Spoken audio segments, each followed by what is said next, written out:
Selamat pagi umat yang terkasih di dalam Tuhan.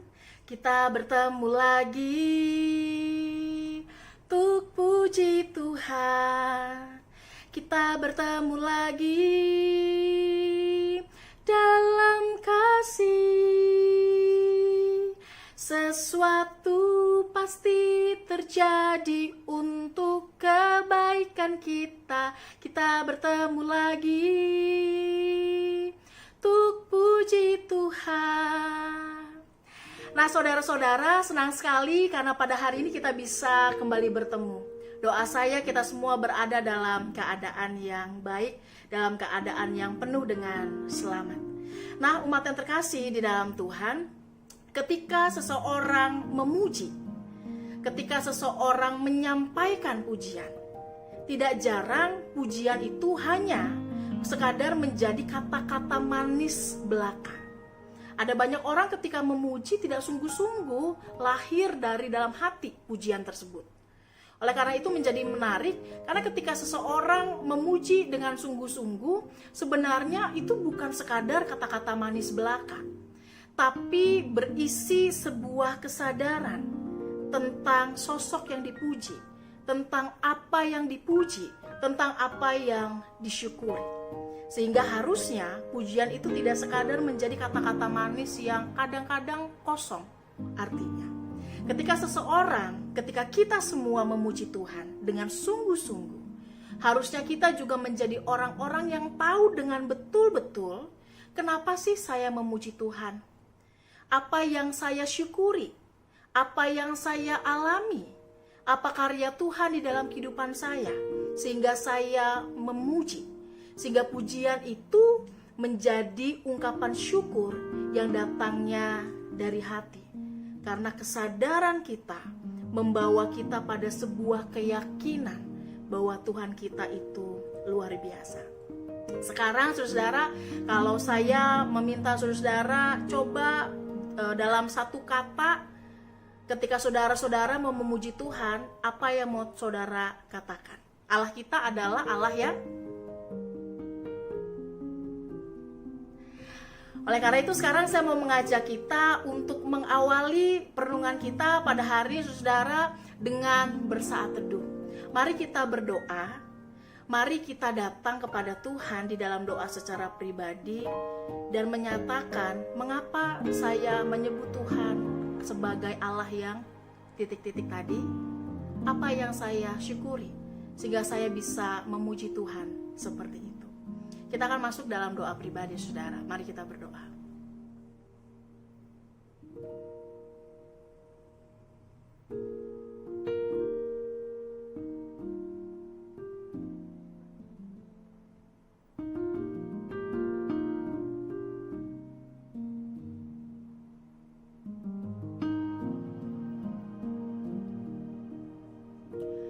Umat yang terkasih di dalam Tuhan, Ia memanggil kita untuk datang kepadanya.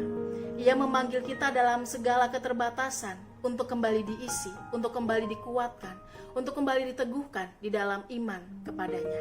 Kita akan mengawali doa pagi kita dengan sama-sama menyanyikan lagu dari Kidung Jemaat nomor 144B, bait yang pertama sampai yang ketiga diiringi oleh Om Kurniadi dengan judul Suara Yesus Kudengar. Yesus ku dengar, hai mari yang benar, serahkanlah kepadaku bebanmu yang berat,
kita bersama bersatu dalam doa. Ya Tuhan, kami mau membaca dan merenungkan firman Tuhan. Kami berdoa biarlah Tuhan menolong kami, sehingga firman Tuhan boleh menyadarkan kami tentang bagaimana Tuhan berperkara dan mengizinkan setiap pengalaman yang kami jalani sebagai berkat yang membahagiakan kami. Bersabdalah ya Tuhan, kami umat-Mu sudah siap untuk mendengar. Di dalam nama Tuhan Yesus kami berdoa dan mengucap syukur. Amin. Umat yang terkasih di dalam Tuhan, mari kita buka satu bagian Alkitab yang terambil dari Lukas pasal 10. Kita akan baca bersama-sama ayat 21 sampai ayat 24. Lukas pasal 10, saudara, ayat 21 sampai ayat yang ke-24. Saya akan bacakan bagi kita semua. Ucapan syukur dan bahagia. Pada waktu itu juga bergembiralah Yesus dalam Roh Kudus dan berkata, Aku bersyukur kepadamu Bapa, Tuhan langit dan bumi, karena semuanya itu Engkau sembunyikan bagi orang bijak dan orang pandai, tetapi Engkau nyatakan kepada orang kecil. Iya Bapa, itulah yang berkenan kepadamu. Semua telah diserahkan kepadaku oleh Bapakku, dan tidak ada seorang pun yang tahu siapakah anak selain Bapa, dan siapakah Bapa selain anak, dan orang yang kepadanya anak itu berkenan menyatakan hal itu. Sesudah itu berpalinglah Yesus kepada murid-muridnya tersendiri dan berkata, Berbahagialah mata yang melihat apa yang kamu lihat. Karena aku berkata kepadamu, banyak nabi dan raja ingin melihat apa yang kamu lihat, tetapi tidak melihatnya. Dan ingin mendengar apa yang kamu dengar, tetapi tidak mendengarnya. Demikianlah firman Tuhan. Nah saudara-saudara, ada ungkapan yang mengatakan bahagia itu sederhana. Sesederhana bisa kumpul, bisa makan, itu cukup, gitu ya. Tetapi kenyataannya yang terjadi adalah bahagia itu tidak sesederhana itu. Bahagia itu tidak sesimpel itu. Karena orang seringkali membayangkan sebuah keadaan yang ideal, sehingga bahagia tidak menjadi sesuatu yang sederhana. Orang yang susah, saudara, akan mengatakan, wah enak ya kalau menjadi orang kaya bisa beli ini dan itu.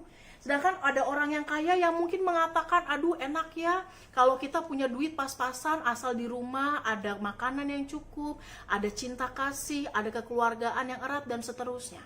Bahagia terkadang tidak menjadi sesuatu yang sederhana, bahkan menjadi sesuatu yang rumit, karena seseorang itu membayangkan keadaan yang ideal. Dalam sebuah video, saudara, pernah ada yang mengatakan rasanya kalau bisa makan nasi sama telur dalam masa COVID-19 ini aja, bisa makan nasi sama telur aja, itu udah cukup gitu ya, jadi nggak perlu khawatir. Tapi kenyataannya, saudara, saya makan 3 kali ya sehari, nasi pagi, siang, sore, pakai telur lagi selama waktu tertentu, saudara.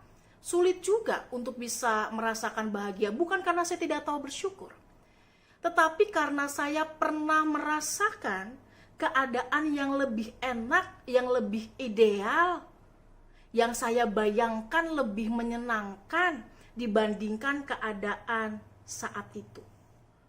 Keadaan yang terjadi saat itu, saat ini, saudara, belum tentu menjadi keadaan yang bisa dengan mudah kita syukuri, karena orang membayangkan sesuatu yang mungkin tidak terjadi saat itu, membayangkan sesuatu yang lain dari apa yang dialami saat itu.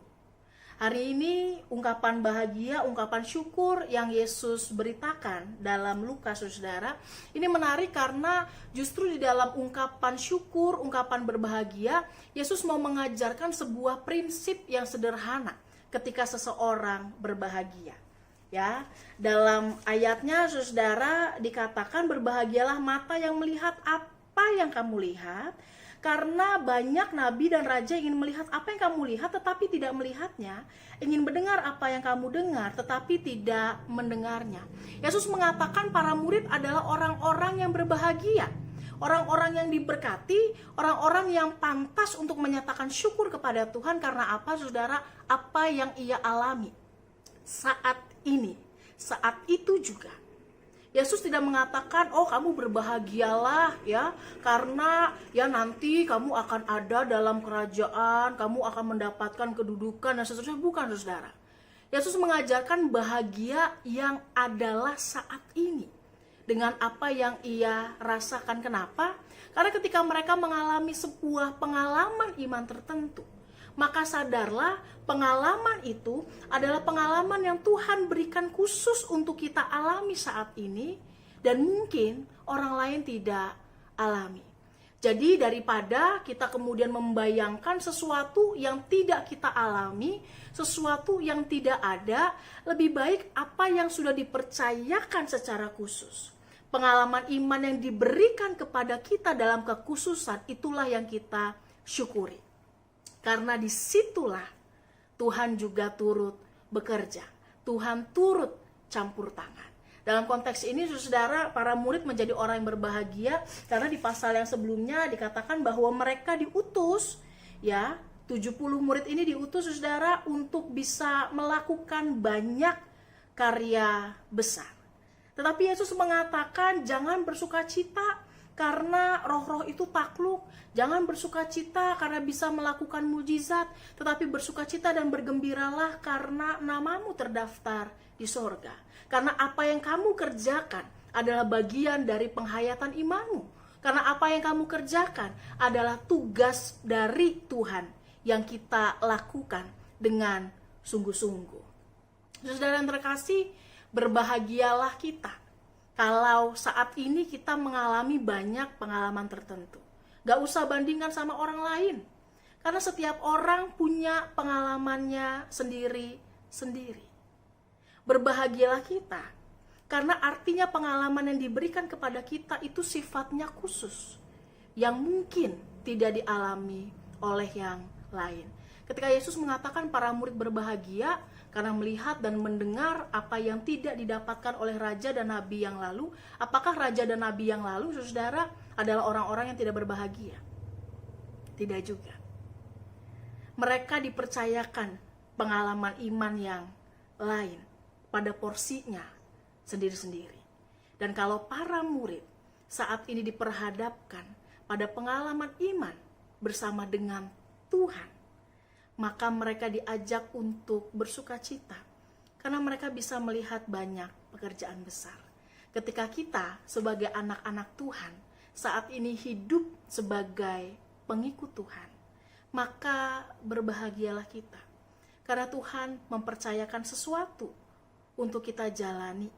Tuhan mempercayakan pengalaman itu sesuai dengan porsi kita masing-masing. Dan di situ kita harus bersyukur. Kenapa? Karena kita tahu betul pengalaman ini adalah pengalaman yang Tuhan berikan untuk sebuah tujuan, bagi kebaikan diri kita. Jangan pernah bersyukur, saudara, untuk ketika kita bersyukur tapi membandingkan dengan orang yang gak punya. Misalnya, saya bersyukur karena saya bisa makan telur. Saya bayangkan orang-orang yang tidak bisa makan, tuh masih banyak yang gak bisa makan. Jadi saudara bersyukur karena apa? Bersyukur karena saudara bisa makan, padahal yang lain gak bisa makan? Sebenarnya apa yang mendasari kita bersyukur? Jangan pernah menjadikan kemalangan orang lain, saudara, sebagai dasar bagi kita untuk bersyukur. Lihatlah, jadikanlah pengalaman bersama dengan Tuhan itu sendiri sebagai alasan untuk kita bersyukur. Saya bersyukur masih bisa makan bukan karena saya tahu orang lain masih banyak yang gak bisa makan, tapi karena saya tahu makanan ini asalnya dari Tuhan dan bahwa saya dipelihara sendiri oleh Tuhan. Saya bersyukur kalau saya kerja, saudara, bukan karena banyak orang lain yang gak kerja, tapi karena Tuhan memberikan pekerjaan itu saat ini untuk saya jalani. Sehingga ketika seseorang datang kepada Tuhan dengan hati yang sungguh-sungguh rendah, maka ia tahu bahwa semua yang ada dalam dirinya, semua pengalaman itu asalnya dari Tuhan. Semua materi, semua kebaikan, semua hal yang menempel dalam diri kita, semua asalnya dari Tuhan. Oleh karena itu, mengapa orang kemudian menjadi sulit untuk bisa mensyukuri keadaan sekarang? Karena seringkali orang tidak datang dalam keadaan yang kosong. Orang datang dalam keadaan yang penuh. Misalnya apa, saudara? Contoh tadi, makan nasi pakai telur. Kenapa rasanya kok bukan gak tahu bersyukur? Ya bersyukur, tapi bahagianya gak full aja gitu. Lebih bahagia lagi kalau makan pakai daging misalnya. Karena kita datang kepada Tuhan, ke dalam ungkapan syukur itu dengan yang sudah penuh. Saya maunya yang begini, saya maunya yang begini, saya mau merasakan ini, dan seterusnya, dan seterusnya. Sehingga dia tidak menyadari bahwa kalaupun dia makan nasi pakai telur itu adalah anugerah Tuhan. Berbeda dengan orang yang datang dalam keadaan yang kosong dan siap diisi oleh Tuhan. Dia tahu dirinya bukan siapa-siapa kalau bukan karena Tuhan. Dia tahu berkat itu adalah pemberian Tuhan. Dia tahu bahwa semua hal yang Tuhan berikan pasti ada di dalam rancangan damai sejahteranya. Ketika seseorang datang dalam keadaan yang kosong dan siap diisi, maka seseorang itu pasti akan bisa benar-benar mengucap syukur kepada Tuhan. Saya mengatakan ini, saudara, sebagai proses yang tidak mudah. Proses yang cukup panjang karena membutuhkan latihan. Oleh karena itu, mari dalam pengalaman hidup yang kita rasakan saat ini, kita belajar untuk mensyukuri. Jadi kalau saudara-saudara, tadi dari awal saya tanya, apa yang saudara puji tentang Tuhan? Maka mari kita coba mengingat apa yang Tuhan lakukan dan mensyukuri untuk itu. Karena kadang kebaikan Tuhan itu menjadi sesuatu yang terlalu biasa, menjadi sesuatu yang gak ada artinya, menjadi sesuatu yang kesannya tidak spektakuler, sehingga kita tidak bisa mensyukuri hal-hal yang kecil. Karena apa, saudara? Kita gak pernah punya waktu khusus untuk berdoa dan berterima kasih kepada Tuhan, untuk mengosongkan diri kepada Tuhan di hadapan Tuhan. Kiranya Tuhan menolong kita semua untuk bisa melihat pengalaman kita saat ini sebagai pengalaman yang baik. Selamat menjadi orang yang bersyukur kepada Tuhan, yang mau bersungguh-sungguh memuji karena tahu kalau saya mengalami ini, artinya ini pemberian yang khusus yang Tuhan percayakan untuk saya. Kiranya Tuhan menolong kita semua. Amin. Mari kita bersatu dalam doa. Ya Tuhan, kami berdoa, biarlah setiap suka dan duka yang Tuhan percayakan kepada kami boleh menjadi pengalaman yang sungguh kami rasakan betul penyertaan dan pemeliharaan-Mu. Kami berdoa, biarlah Tuhan menolong kami, sehingga ketika kami mengalami banyak hal, maka kami boleh duduk diam untuk kembali mengevaluasi, melihat, untuk bisa belajar darinya. Kiranya Tuhan menolong dan menyertai kami, sehingga kami boleh menjadi orang-orang yang semakin dipertajam di dalam pembentukan yang Tuhan percayakan dalam setiap pengalaman. Kalau sebentar kami juga akan melanjutkan seluruh aktivitas kami pada hari ini. Biarlah setiap perencanaan, setiap pergumulan kami, apa yang menjadi kerinduan kami, boleh Tuhan berkati, boleh Tuhan sertai, sehingga segala sesuatunya boleh kami kerjakan di dalam ungkapan syukur kami kepada Tuhan. Sertai bangsa dan negara kami di dalam upaya untuk melawan COVID-19, sertai kami juga di dalam keseharian yang harus kami jalani. Biarlah Tuhan menjaga keluar masuk kami dimanapun kami berada. Kami berterima kasih, di dalam nama Tuhan Yesus kami berdoa. Amin. Selamat pagi saudara-saudara, Tuhan Yesus berkati.